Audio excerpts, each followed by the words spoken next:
Good morning. It's good to see each of you here today. If you want to open your Bibles, I will be starting in Acts chapter 2. Acts chapter 2. We'll be starting out in Acts, spending a lot of time in 1 Peter, and we'll end in Titus. So if you want to see how this lesson is going. It's good to be here with you. I hope you all had a good Thanksgiving, as we did. Hopefully you had a lot of food, a lot of friends, a lot of family that you're able to spend and really take time to be thankful for everything that you've been blessed with, because we've all been blessed to one degree or another. Every person on earth has been blessed to one degree or other, and how much more us in this country and in this city have been blessed more than so other many people. We have nothing to complain about, and we should be very grateful. We should be the most grateful and thankful people on the face of the planet, because we've been given so much good, both physically, but most importantly, spiritually. And so I hope that was a good reminder for you as it was for me this week. There was an article by Tom Rayner. He's a kind of a surveyor who kind of sees how to evangelize better. He does a lot of kind of surveys with non-Christians to see how we can impact them better. And he did a survey of how Christians were perceived by non-Christians. And this was some of the things that he got back from these non-Christians. He says that Christians were perceived as negative Nancys who are against way more than they are actually for. There is not much difference between a Christian and a non-Christian. They are all hypocrites. And Christians act like they have no problems, like they have everything figured out. And I think it's good from time to time to try to understand how at least some non-Christians view us as Christians as a whole collective body. Because we have to understand where people are starting with before we can try to make a change. And the question is, how do we change people's perception of us? Because if that's how they perceive us, if that's how your neighbor, your people you work with perceive you when you say you're a Christian, you will never have an influence on them that you want to until you change that perception. If you look throughout the Bible, especially here in Acts, the people generally had a high view of the Christians there. Now, you may not think that because of all the persecution that you read, but most of the time, not always, but most of the time, the persecution came from the religious leaders or the government leaders. It came from top-down persecution. But with the average folk, both Jesus and with the apostles, they were highly regarded. And we see this in Acts chapter 2, when they said in verse 46, Acts chapter 2, verse 46, it says, "Every day they continued to meet together in the homes and temple, and they broke bread in their homes, and they ate together with glad and sincere hearts, praising God and enjoying the favor of all the people." And then you turn just a couple of pages over to chapter 5, starting in verse 12. It said that the apostles performed many signs and wonders. Acts chapter 5, verse 12. They performed many signs and wonders among the people, and all the believers used to meet together in Solomon's colonnade. No one dared to join them, even though they were highly regarded by the people. This first century church, the Jerusalem church, where everything started, they were highly regarded by the people. And the question is, how? How did they have this influence over the general public? I've been kind of debating that for a time, mulling that over. It's kind of one of those questions that, just lingers in the back of your mind. As I've been going through kind of studying the Bible recently, the past year, couple of years, there's been this theme that comes up over and over again. It comes up in Acts, but more specifically in the letters, over and over again. And it's this theme of doing good. Now, different translations will have different things. Some will say, ESV says good works. The NIV will say just doing good. I think the ASV will say doing good deeds. It's this idea of Christians doing good over and over. And we even saw this in Ephesians today. Kyle brought it up. That's the reason that you have God collected you and made you, saved you, was so that you could do good. You could do good works. Instead of going through the whole New Testament and bringing out every instance of that would take a little bit of time. I just want to concentrate on two books, 1 Peter and Titus, and show how this one theme is shown over and over and is highlighted and is a way that you can have influence on people. So if you don't mind turning to 1 Peter. 1 Peter is a letter written by Peter, and we just covered it not too long ago, so hopefully it is still familiar in your brain. It is a letter that Peter wrote to these elect exiles, these people that were dispersed from their homeland. They are foreigners and exiles in the land. They do not feel at home. And how are they treated? Not great. If you look at 1 Peter all through there, many times he mentions suffering, many times he mentions persecution, many times it seems like it's a hostile environment. And so what does he keep saying to do? Well, he says, okay, this is who you are. You are now the new Israel. You are now the high priest of the land. You are now these chosen people by God. This is how you're supposed to act. And what he will say constantly over and over is abhor evil, stay away from evil, abstain from evil, and do good. That's what you'll say over and over and over and over again. Let's just kind of go through there. So we'll start in chapter 2, verse 11. That's kind of where this section on the behavior start. 1 Peter chapter 2, starting in verse 11. It says, "Dear friends, I urge you as foreigners and exiles to abstain from the sinful desires, which wage war against your soul. Live such good lives among the pagans that though they accuse you of doing wrong, they may see your good deeds and glorify God on the day he visits us." I kind of titled this to the side, is doing good in society, doing good with your neighbors. And he says, I want you to not do this. I want you to abstain from your sinful desires. Everything that is easy for you to do, everything that is natural for your body to do, don't do those things. Instead, I want you to do is live such good lives among the pagans. Not collected together, not like, okay, let's build a community and build up walls. And he says, I want you to live such good lives among the pagans that if they even accuse you of doing wrong, they will see your good deeds, the deeds in which you do, and what is the outcome? They will glorify God on the day of his visit. That is, and we'll see this again. So look at the next section, verse 13.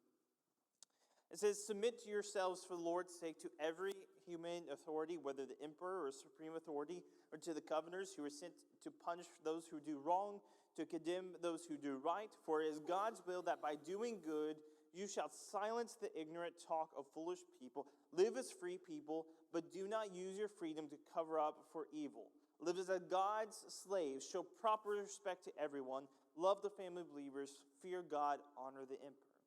He says, I want you to respect authority. He says, I want you to do good in relationship with your government. He says, I want you to submit yourselves to every human institution and authority, whether it's the emperor or from the top all the way to your local officials. I want you to submit.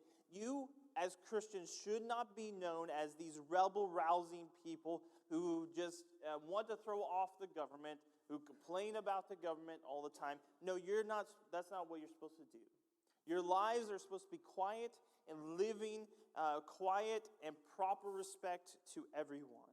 That's what he says in verse 15. He says, "It is God's will that by doing good," was the outcome, "you shall silence the ignorant talk of the foolish people. You shall do good and show proper respect for everyone. And what is the outcome? Is that you shall silence the ignorant and foolish talk. He says, I don't want you to go off on the authorities. That's not why you're in place. Because what you talk about, what you go on about, what is your conversation with your neighbors, with your communities, with those outside of here and in here, that is how you're perceived. If you always talk about politics or you always have this specific issue that you constantly bring up, people are going to think that is what you care about the most and what defines you. And that should not be first and foremost all these other things. First and foremost, it should be God. And you should have proper respect for everyone else. And you should just keep on doing good. He keeps on saying this, and the next section is with slaves. He says, submit in reverent fear to your masters. And he says in verse 20, but don't receive a punishment because of something you did. Instead, you submit. You're a good slave. You serve your master. And then he says, but if you suffer for doing good, you endure it. For this is commendable before God. For this you were called because Christ suffered for you, leaving an example that you should follow his steps. So he calls slaves and he says, I want you to do good. I want you to respect your masters. I want you to constantly do the best job you can for them. Try not to do bad, because what is the good if you suffer for what you deserve? But instead, if you have a bad master who mistreats you for absolutely no reason, you endure it because you're making an impact on those around you when you suffer for doing good. You just suffer and do good and do good and do good. He says, for it's commendable for someone to bear up under the pain of unjust suffering because they are conscious of God. They are conscious of God. And he says this is commendable before God. God commends those people who do that. They're just people who do good. And then he gets to, so that's kind of like doing good in society. And then he gets to the family.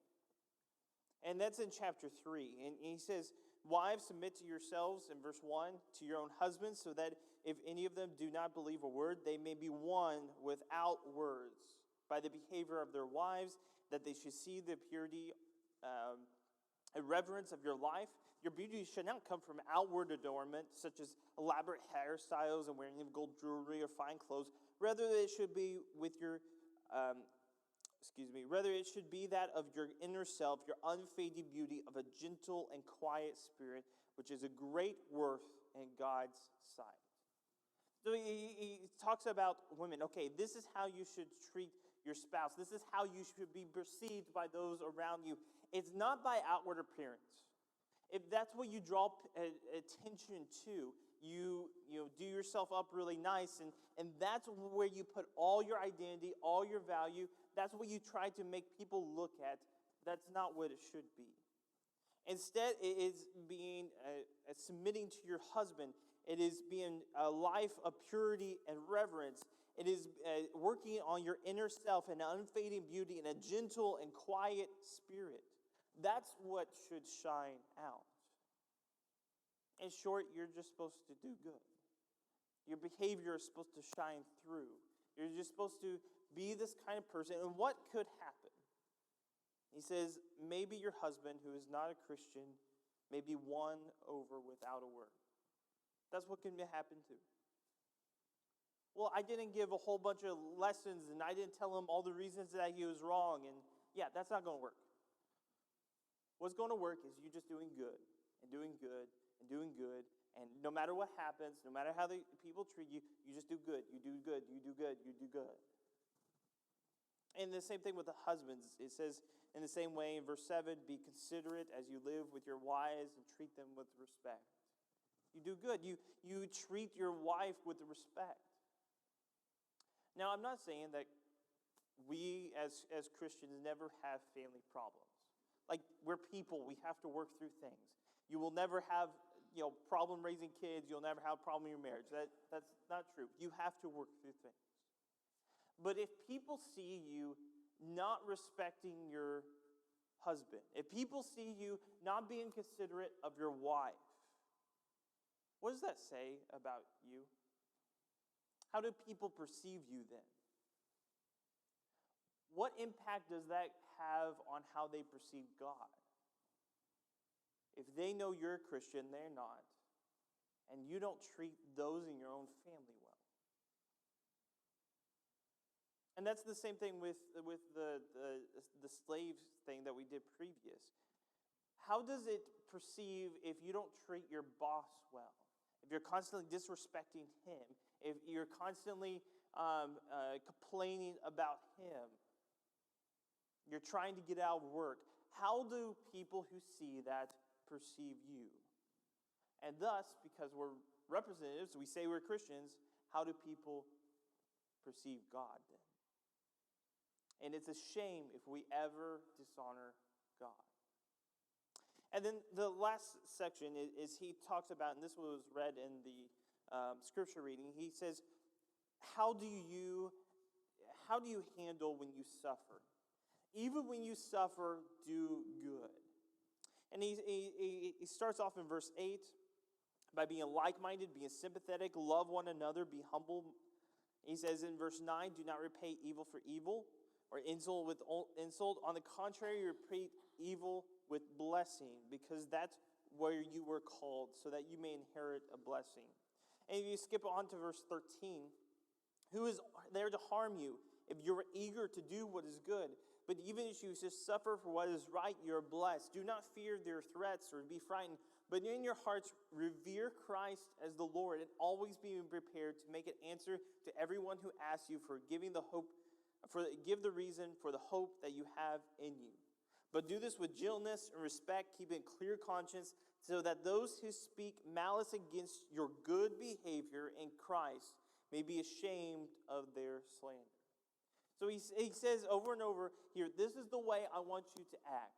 Even if you're in the midst of trial, even if you're in the midst of suffering, this is how I want you to act. I want you to be sympathetic and love one another and be compassionate and humble. When someone does something to you, when one of your coworkers or the people around you does something evil, something malice, with malice intent to you, I want you to pay it with good. And who is there to harm you if you are zealous for what is good? And we talked about this several weeks ago when we went over this, but there's people that can obviously harm you, but it doesn't compare to who you are. You stand up for your character. If you're always going about doing what is good, you'll never give up what is truly valuable. And if you constantly revere Christ as Lord in your heart, and that comes out in your behavior, you know what people are going to do? They're going to see your behavior, and they're going to ask questions. Why does that person look different? Why does that person act different? Why do they stand out among everyone else? And not in a bad way, but a good way. And they're going to ask, what is the thing in your life that gives you so much hope? Which makes you go on despite your circumstances, and you just can keep going. What is it? And then you have an opportunity to teach people the gospel. It is through your good behavior. It's through your what you do, the relationship, being righteous in your relationships. That is how you'll influence others for good. Peter wrote this to elect exiles, as we are. We are foreigners in this land. How do we make an impact on the people that we surround ourselves with in our communities, in our schools, in our works? We do good, we do good, we do good, we do good. Now, this is just one example. This isn't a standalone example. I want you to look at one other, and that's in Titus. This comes from two completely different authors. Peter wrote 1 Peter, obviously, and Paul wrote Titus. One was to a group of people. 1 Peter was to a group of Christians. Titus was to an individual. He was to an individual who was working in Crete. But I want you to understand who the people he was talking to are. So if you look at chapter 1, verse 10, Titus chapter 1, verse 10. So imagine you're Titus. You're Titus. Okay. Who are the people that I am going to try to evangelize, the people I'm going to try to teach? This is who they are. Verse 10, chapter 1, verse 10. For there are many rebellious people, full of meaningless talk and deception, especially of the circumcision group.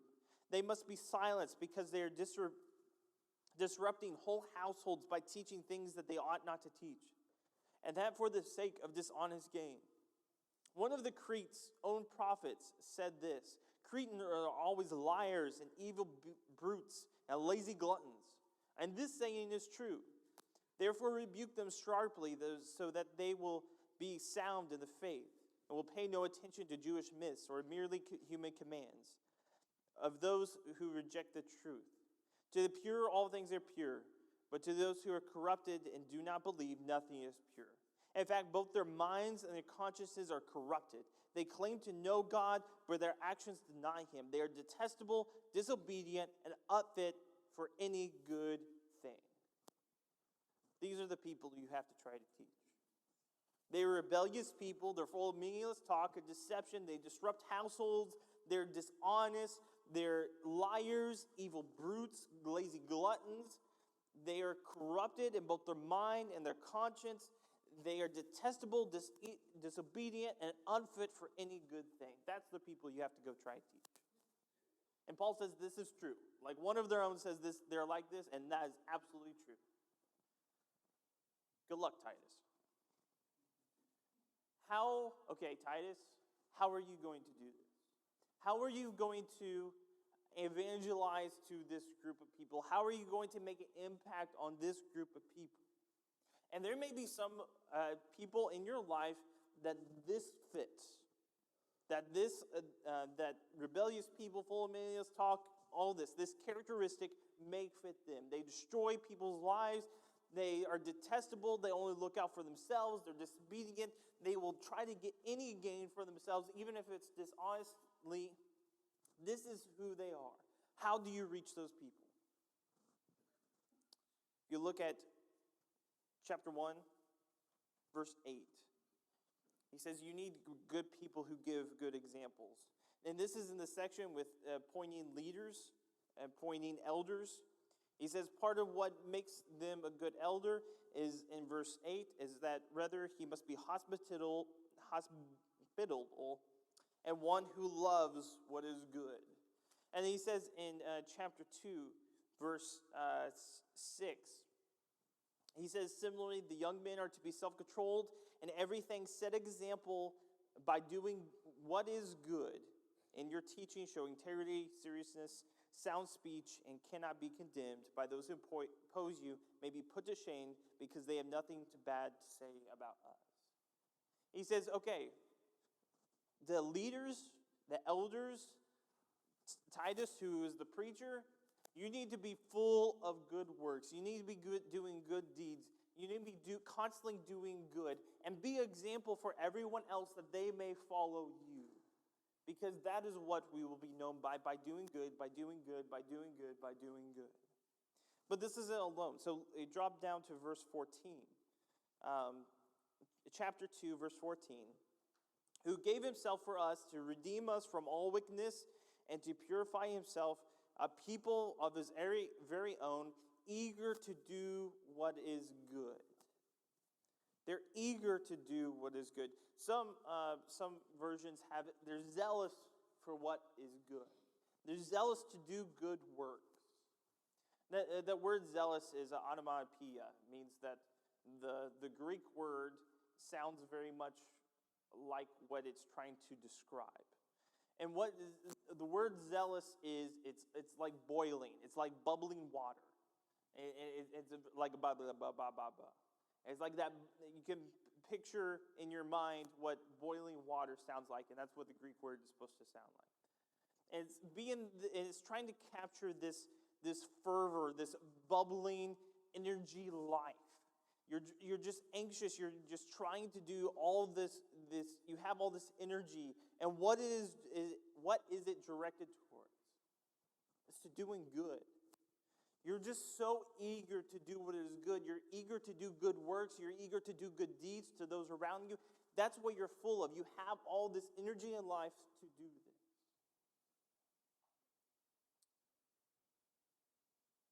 But you may be eager, but that doesn't mean that you're ready.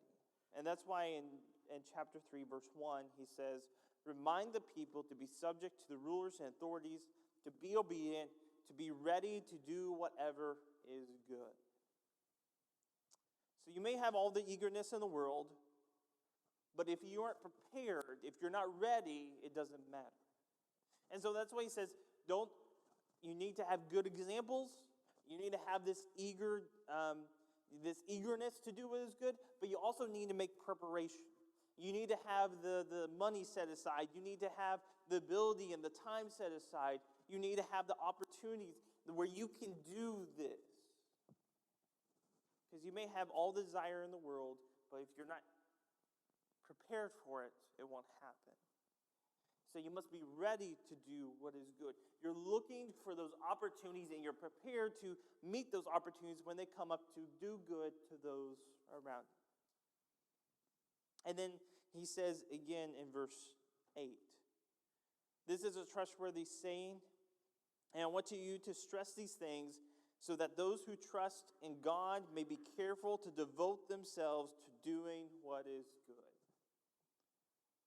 I want those people to be devoted to what is good. And so to summarize, this is what your life should look like. When people say, when I look at Zach and when I look at his life, he just is constantly doing good deeds and good works for other people. That's what he looks like. And he says something very similar at the very end of the book, of the letter, in verse 14. He concludes it in verse 14, chapter 3, verse 14. Our people must learn to devote themselves to what is good in order to provide for urgent needs and not to live unproductive lives. He says, our people, that is the Christians in Crete, that is the Christians today, must learn. It takes time. It's not something that comes naturally. And you may say, okay, well, that's not really my life right now. Well, that's good because you recognize that and you can work on that. It's something that you can learn to devote themselves to what is good. My life is devoted to what is good. And what he says after is in order to provide an urgent needs and not to live unproductive lives. Some other version says not unfruitful lives. Do you feel like your life is unfruitful? Maybe it's because you're not doing enough good. If you feel like your life is unproductive, maybe you are not doing enough good to those around you. If this is the kind of way that we live, because our society could be described by many of the same things that Crete was described about.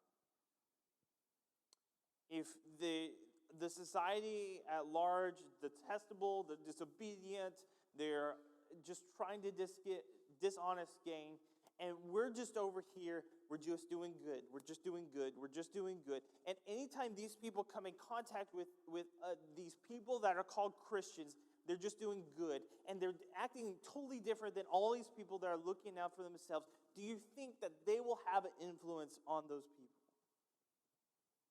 I think absolutely. And it won't be this negative influence that the church has garnered over the year where they're just negative Nancy's that says you should not do this. Even though that is 100% true. But if you're not backed up by doing good and saying this is who we are, we're just not here preaching down at you saying you should not do this. How dare you, like the Pharisees were. And we're not backing that up by getting in their lives and doing good and being there when they're sick and being there when they have needs and doing good constantly. We're not going to affect anyone ever. Our lives should be qualified, should be described as people who just do good deeds, good works in every area of their lives. It was really interesting that same survey that Tom Rainer took that called about how non-Christians view Christians. That same survey that said, the Christians I know are hypocrites. They seem like they have no problems. They're just negative all the time. That same survey said that there was a great desire for people to know real Christians. So here were some of the comments. I wish I could be a friend with a Christian because they're supposed to be the best friends. I wish I could be taught the Bible by a real Christian. I wish I could learn to be a better wife, husband, child, and parent from a real Christian. I wish I could have the community that Christians have. I wish I could have a real Christian, not just in word and deed, but in action in my life. If we are the kind of people that the Bible tells us to be, and we're actually those people, not just here with each other, that's very much good. Don't take away from that. But we're supposed to have an influence on those out of here. And we just do good all the time. We will have influence. Here's, I think, how it's worked back then, and I think how it can work today. And we'll talk about this if you want to learn more about this. We have an evangelism class that we're kind of going through this. Let's say I have a friend that is not a Christian, that I have kind of worked with and just got to know, tried to become friends with, that I've worked. And they know that friend knows that I'm a Christian. And they go through something difficult. Or they go through they have a loved one that's sick, or maybe they're having a baby. That can kind of be a difficult time in people's lives. They're going through their own problems, whatever it may be. A loved one passes away. What if I had that friend? What if I came to you all and says, I have this friend that's going through a really hard time. And I asked that friend, hey, there's some people that just want to bring some food by. And so for every day after that, there's a different person that they've never met, but saw that they were hurting, saw that they were in time of trial, so they brought food. And then they got cards in the mail that says, we're thinking about you, we're praying for you. And then they had problems, taking care of some parts of their house. And so we had some other people from the church that are doing those things, and they said, hey, we can take care of that for you. How much of an influence do you think that would have on my friend? That would be incredible. That these people who are strangers would care about me and love me so much more than most people's own family does. That's the kind of things that they were doing in the first century. That's the kind of things that real Christians do to make an impact. And how much of an opportunity do you think you have to teach them the gospel after that? When they see it's not just something we say, we proclaim as doctrine, but we live in our very lives. That's the influence that we can have. If we do good, if we do good works, if we do good deeds, if we do good deeds, if we do good deeds. That is the influence that every one of us can have. And you don't need a vast knowledge of the Bible. You don't have to have some kind of great talent. It can be whatever you can do to do good to those around you. And if you do that, you will have a profound influence onto those around you. If we could do anything for you this morning, if you have any spiritual needs, if there's anything that we can help you with, if you want to be a part of this group, of this family of God, and you want to be baptized into his son's death, who loves you so much, we invite you to have that opportunity. If we can do anything for you, please step forward as we stand and sing.